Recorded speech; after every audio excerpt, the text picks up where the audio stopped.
VikesNow, I am Dustin Baker. It is the July 24th edition, the training camp edition. We finally made it. We got through the dry season, which is arguably about 6-7 weeks.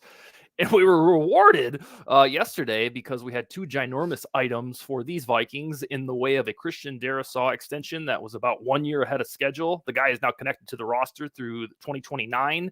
He's the last man standing per contracts right now. And then Duke Shelley is back. Moved about a year late. We wanted this last offseason, but we're going to discuss all of that. I've got Yannick Eckhart, the editor of Purple PTSD, and producer Tyler, who does all of the work on this show. Tyler, how are you, man? I'm doing good, Dustin. Training camp's finally here, and we're starting to get some Vikings news, so it's exciting to sort of unpack it all. Yeah, and we have the proof's in the pudding because we have quite a few questions that we're going to motor through. Yannick, how are you, man, across the pond? Oh, I'm doing great, especially after yesterday's news. Just excited about Darrisaw, about training camp. Luke Shelley's back. Just a perfect day. It was, and we needed this because after Kyrie Jackson's death, that was tragic and sorrowful. Jordan Addison's arrest, that was just rotten.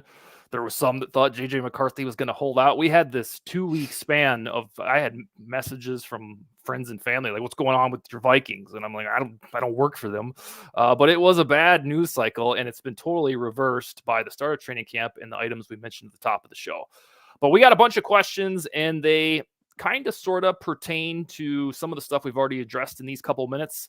Tyler, I'm going to start with you. I forget exactly who asked this. Next week, I'll be more diligent about the questioner. This person wants to know, probably because Cam Akers reversed course and became a Houston Texans with about, 6 other former Vikings. Tyler, will the Vikings sign a running back between now and week 1? I'm gonna say no. They won't. I think maybe it's just because I'm a Dwayne McBride truther, and I think that you are for a reason on the practice squad, but I don't see it. You do have Myles Gaskin, who's still around on the practice squad too. So unless there's a quality option out there, I wouldn't. They're a dime a dozen. Just see what you have in training camp, and if you need to sign a third back, do it. But I don't think it's necessarily a requirement that they do so. I think we are a bit panicked about running back because last year the RB1 wasn't good, and then the RB2 wasn't available, and then the RB3 tore his Achilles after a pretty sweet introduction. So now I believe shows like this and Vikings fans are overvaluing RB3 just as a kind of a knee-jerk reaction. Yannick, what say you? Will they sign a running back between now and 6 weeks? I'm pretty sure they will because, they have Aaron Jones and Ty Chandler and nothing. You mentioned Myles Gaskin.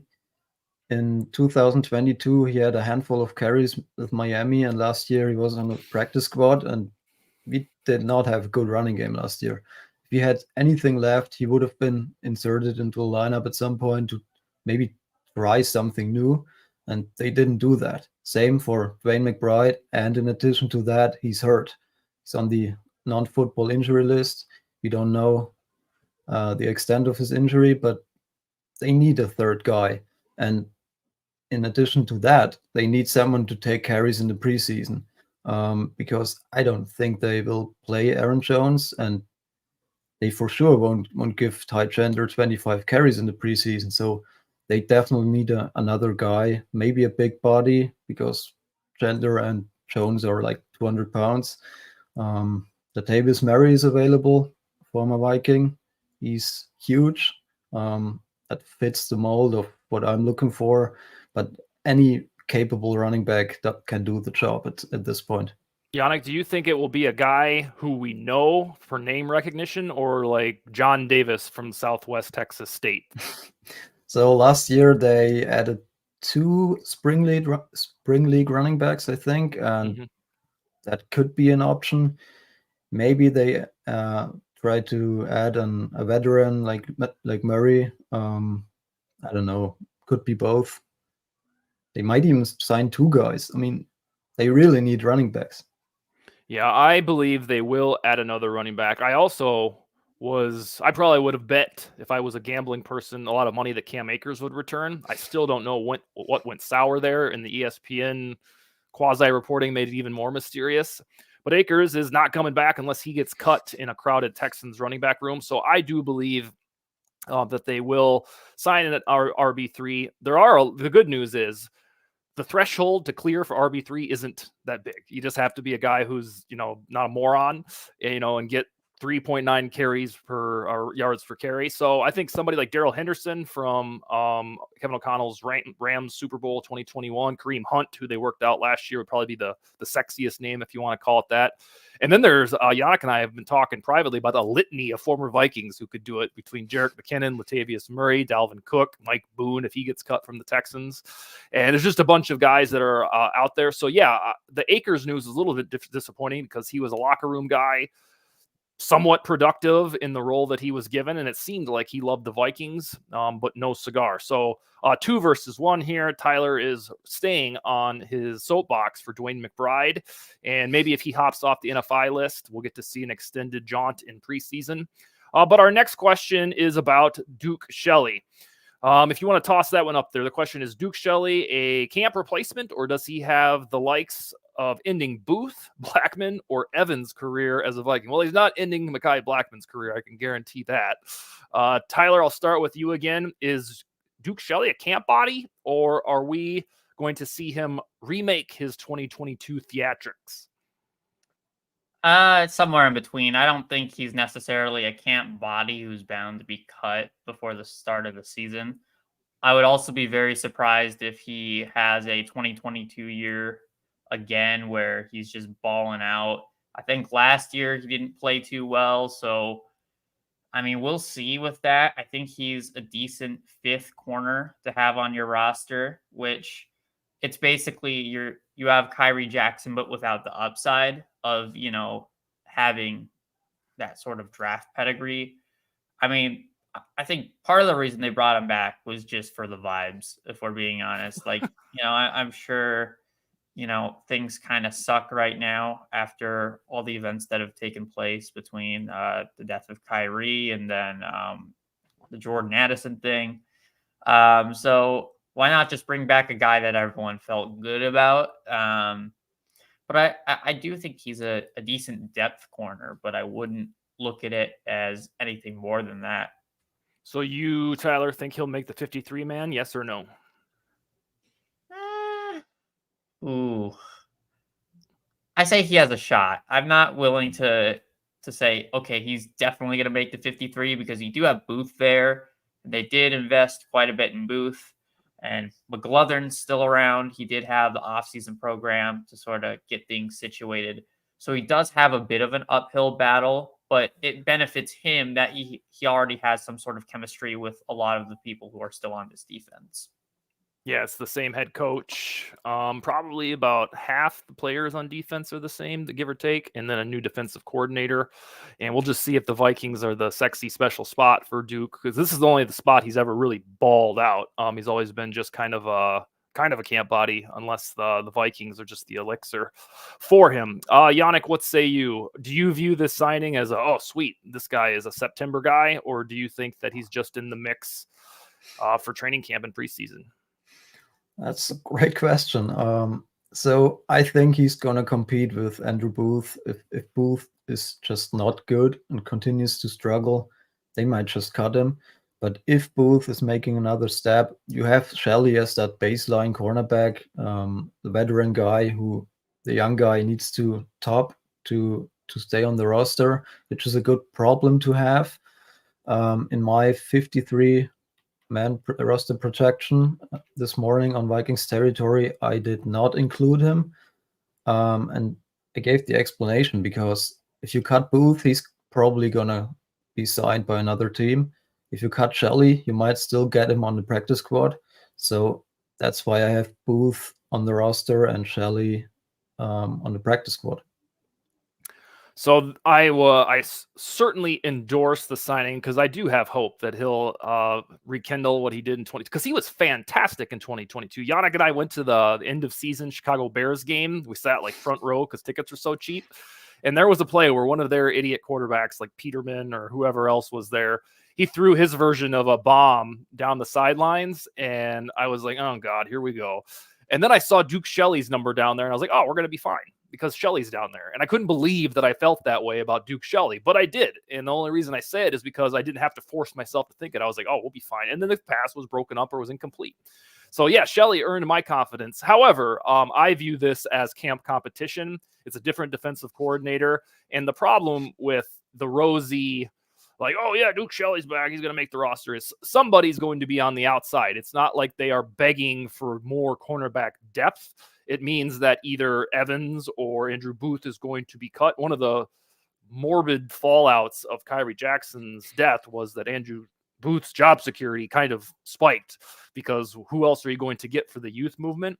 So I believe Shelley is indeed there just for the training camp session of it. I don't think he should be penciled in as a starter or a 53-man roster combatant, although I would have no problems with it whatsoever if he, if somebody comes out and says, yeah, Shelley competed like hell and Caleb Evans is the odd man out. I wouldn't care one bit, because it will mean that Shelley is the real deal. Tyler, I'll ask you this as a footnote before we jump into the next question. Do you think this cancels any idea of Stephon Gilmore or Xavier Howard signing? Yeah, it does. And I don't really think it was ever realistic to begin with to expect a veteran corner to sign as your fifth guy who hardly gets any playing time. So, yeah. And there, guys like Howard and Gilmore are going to want more money than probably what they're worth anyways. So, I think bringing back Duke is just a great move because he's got that chemistry within the locker room. And, I think expectations are in Duke's head for what his role is are realistic. But if you brought in a Gilmore who's used to being one of the top corners on a roster, and you're trying to tell him, hey, you're going to play behind Mekhi Blackman and Byron Murphy, Shaq Griffin, would he accept that? Not implying that he has a huge ego or anything. It's just like he's been a starter for most of his career. So I'm glad we signed Shelley. Yeah, and he played really well last year for the Cowboys, Stephon Gilmore, so he should be entitled to at least the CB2 job. I just don't know. It probably would have happened by now. Yannick, would you rule this one out, Gilmore or Howard? At this point, I would, because the Vikings have 6 cornerbacks and Dwight McLaughlin is the 7th. Shaq Griffin probably functions as that veteran guy, that veteran presence like Gilmore. Just not to quite that, doesn't have quite the pedigree, but he is that guy they trust as an outside cornerback. So I don't think they will add another top-notch starting caliber cornerback. And it's worth noting that the only reason that I lift those names up at all, it's not for the rah-rah of, hey, let's get another cornerback. It's because both men have ties to Brian Flores. So it wouldn't be weird at all if they already would have signed him, or if, boom, they sign him tomorrow or something, because those connections in football matter. All right, the next one, arguably the juiciest one, is Jordan Addison. Yannick, I will start with you. Jordan Addison, all but confirmed yesterday or 2 days ago in the press conference. The Vikings said they were disappointed in him, which basically means there was no giant misunderstanding or medical emergency. Yannick, will this man be suspended? So the Vikings will not hand him a suspension. They will let the NFL do all the legal things. And once their investigation is done, I would expect a 3-game suspension. That's pretty normal for DUI stuff. But that might not even happen this year, might be pushed out to next season.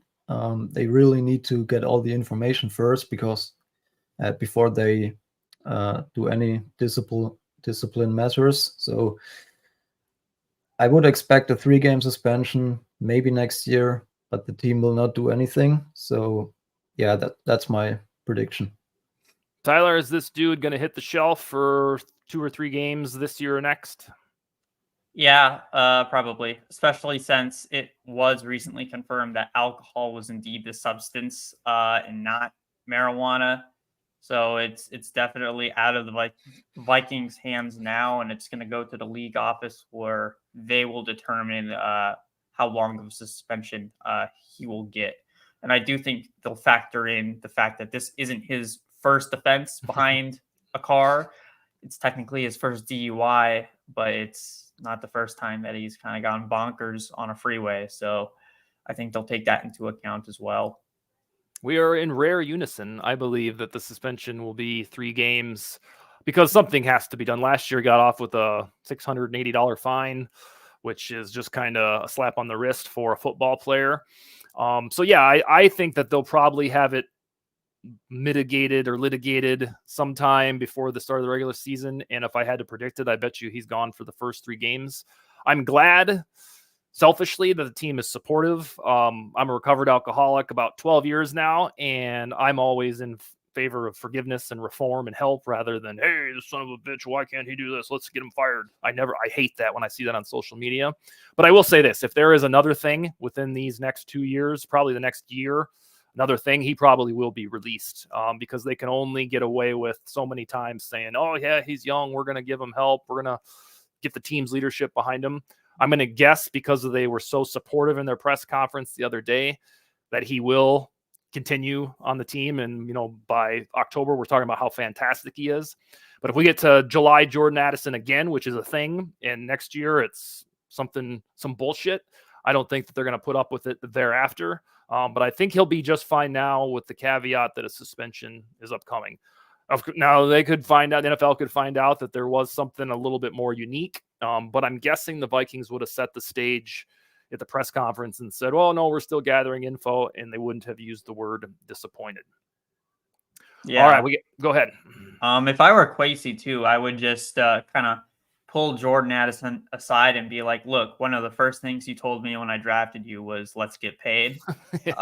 So you want to get paid as much as you want to get paid, then, just kind of take it easy for a bit. You know what I mean? But yeah, I mean, it's hopefully everything sort of works itself out and he learns from his mistakes. He seems like he's very cognizant of, what's going on. And, I think his dad has a Twitter account too. And like, he seems his like an dad's outstanding awesome guy. Yeah. So like I hope this doesn't repeat. I don't want to jinx it and say that it won't repeat itself again, but all the pieces are there for him to learn from his mistakes and, move on from it and become a better person because of it. I am, again, selfishly glad that the Vikings are supportive because there's some front office that might throw the book at him. And I can guarantee you if they cut him, he's going to go to the Bills or something like that and just be fantastic because it's never an issue with his performance. The guy saved like a couple games for the Vikings last year with these like Houdini like touchdowns. So the football part, I'm very glad that it appears he's going to get a third chance, depending on how you look at it. All right, 2 more questions. This one pertains to Darrisaw, which was the biggest news of yesterday. Darrisaw's back, and he's going to stay for 6 years, if you can believe it. The question with Darrisaw extended, who is now the most important young talent to retain? Also, how does this set the team up for future free agency? Tyler, what say you? Yeah. So I know a lot of people are going to say Cam Bynum is the next to get an extension because Harrison Smith is aging and, he played really well the past couple of years, but he's a safety. It's not a premium position. We just extended Metellus. I feel like Bynum's pretty good, but I don't think he's a player who I look at and say, wow, he's irreplaceable. I don't think Byron Murphy gets enough credit for being a solid slot corner, which is really hard to find. Like, you can't nickel and dime slot corner. Like, we tried that with Chandon Sullivan and it didn't work at all. I feel like he's going to have a bounce back year because he's going to play more in the slot, which is, last year he was having to play outside because we just didn't have the personnel to allow him to focus on the slot. But I think he's going to have a big year, and I think we're going to extend him. He's on the last year of his deal. And not a player, but Kevin O'Connell's got to be up there too, where, I feel like he's done an A+ job of coaching this team, and, the Vikings love him, and that's going to get done. So those are the 2 extensions I look at and say between Kevin O'Connell and Byron Murphy that I'd like to see those guys here long term. Yannick, your next man up and how the team sits per free agent dollars, I think the question is. Okay, so I disagree with the Cam Bynum point because I think he's absolutely fantastic. He was so good last year as a free safety deep, and he still led the team in tackles. He led all defensive backs in the NFL in tackles. So he's made huge strides in run defense. His coverage improved. He didn't look very good in 2022, but he was fantastic last year. So I think he should get the next extension. I would put it maybe at 10, 12 million a year, and I think he's absolutely worth it. Free agency money. So I think we still have 25 million or something like that this year. If it isn't used, we can roll it over to next season, where we are still at 50 something million. So they can spend money next year. They need to extend some guys like Harrison Phillips, Cam Bynum, and Byron Murphy are all set to be free agents next year. And they are pretty important to this defense. So it's not like they will roll into free agency with 75 million and just can sign anyone who they want, because some of that money will be gone by then. I expect Cameron Bynum to get an extension this summer in that 10 million per season. So 3 years, 30 million, something like that. So I guess logically that's the next quasi big one. If you play fantasy football with IDPs, you'll know Bynum is a stud. He's usually taken in drafts because of those luscious tackles. Yeah, I want to pound home the note we kept hearing during the beginning of the offseason. Hey, the Vikings are going to have $100 million next offseason. I never understood where that came from. It's going to realistically be about 56. And if they start like doing cap maintenance, they can probably kick it up to 75, 80. But it's going to be a lot more than we're used to, but it's not going to be 100 million. So fans need to know that. So extensions beyond that, it's going to sound repetitive, but I will start thinking about Jordan Addison with the assumption that he, gets his poop in a group, because you can still extend him. And I think you would have McCarthy cheap for 1 year. And then by that time, Jefferson will be starting to get towards 30.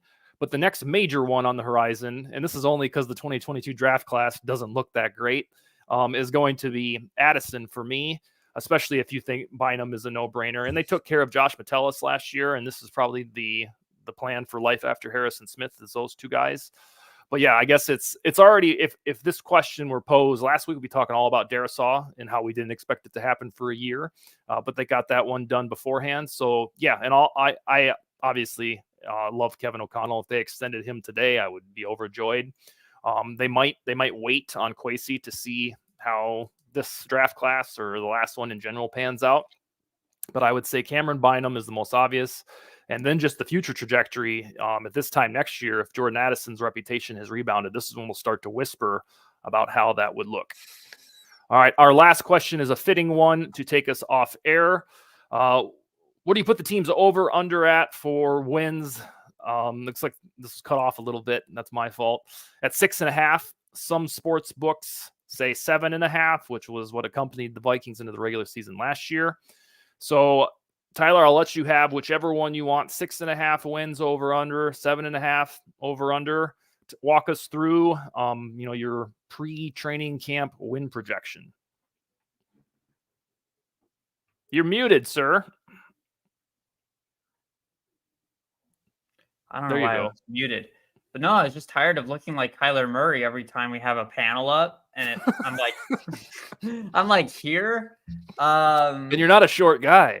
I'm not. No, it's just this office chair is too short relative to the camera. And I've got a computer screen here, so I can't just tilt the camera like that. But no, I over under for wins. They're saying 6.5. I think that's fair. And it's not just because we have Sam Darnold and no one's going to know what that looks like. It's also just we have a pretty tough schedule, all things considered, for a third place team. The Bears could be really good this year. I was impressed with their defense at the tail end of last year once they got like Montez Sweat, because he was their only capable pass rusher. They didn't have anything before that. And, Eberflus, despite the Bears struggling offensively, still a pretty solid defensive coach. So you give them a little bit of talent on that side of the ball, suddenly they're going to look competent. They're going to look pretty good. And, maybe Caleb Williams is great right away, maybe not. But even if he isn't, they have enough talent around him to kind of ease him in. It's the same situation here. Like, I think Chicago and Minnesota have really favorable positions for young quarterbacks. The difference is JJ's not starting right away. So we have to deal with the whole bridge quarterback thing. But, Green Bay is going to be really good, and Detroit is, contending for a Super Bowl, and that feels gross to say. But yeah, 6.5 wins is more than fair considering the circumstances. Are you at 6-11 or 7-10? Let's be optimistic and call it 7-10. If Kevin, what did we finish 7-10 last year? Sure did. If Kevin O'Connell's able to do that with Josh Dobbs and Nick Mullins and Jaron Hall against Green Bay, then I think with Sam Darnold, he can reach 7 again. Maybe we have sort of a Mike Tomlin protege on our hands where no matter what's thrown at us in a season, we're always going to finish 7-10, 8-9, and Oh yeah, we'd love that. Oh yeah, we'd love that. So yeah, it's definitely fair. Yeah, that's what happened to Zimmer down the stretch. All right, Yannick, 6.5 wins, 7.5 wins. What say you? I would put it right in the middle at 7, and because I think they will win 7 games. That's why I would put it at 7. So they won 7 games last year with the terrible quarterback play. Darnold is probably better than those guys. He's worse than Cousins, so it's a wash basically. We had the turnover luck, or we did not have the turnover luck last year. All these crazy fumbles and tipped interceptions and all that stuff. So I think the team is probably better than 7-10, but we can't say they are until we see actual quarterback play improve. Maybe Sam Darnold is still the same old Sam Darnold, and JJ McCarthy is a rookie, and we win 5 games. You never know these quarterbacks, and it's the most important position. We're not set here, and so it's probably fair to be somewhat pessimistic this year. Yeah, 7-10 is exactly where I check in. It's because of the brutal schedule, especially out of the gate. The first 8 weeks, the easy games are the Giants and the Jets, and it's like, really, those are easy opponents. Thankfully, it lightens up a little bit after that, at least how we interpret teams in July. And then the division is fearsome, and that feeds into the tough schedule, of course. This isn't 2 years ago when the division was garbage. And, we had that one golden opportunity when the Packers had a downswing. The Lions were 1-7 to start the year, and the Bears were rebuilding. That was the chance if they wanted to strike while the iron was hot in this division. And then you couple those 2 items, a tough schedule and a brutal division, with quarterback uncertainty. I think you would be foolish to pick more than 7-10. I do think, however, the defense is going to be the calling card for the Vikings. I don't understand some preseason rankings for the defense that just thinks it's mid. It was pretty damn good last year, and that was Brian Flores' first season, and he's proved every step of the way that his defenses always get better. And I like the personnel that they added. I think it was more fitting to what Flores wants to do. And all they have to do is make sure the secondary improves, and then the rest will kind of take care of itself because Flores is good at that. All right, gentlemen, anything else for this Wednesday edition? Yeah, one more thing. If I were the Vikings, I would call Rick Moranis and Dan Aykroyd and Bill Murray just to make sure all the ghosts are out before the season starts. Yeah. I don't want Sam Darnold seeing ghosts. So when did you come up with that one? Just now. Yeah, that's followed him now for 6 years. But if there was ever a place to get your career on track, I'm telling you, the Minnesota Vikings, this is what they do. I wrote an article about it yesterday, over and over, even in the last 3 decades. It's like 6 or 7 guys that have followed the same path.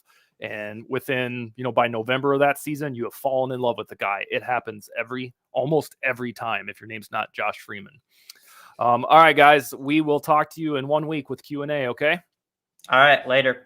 Later, take it easy.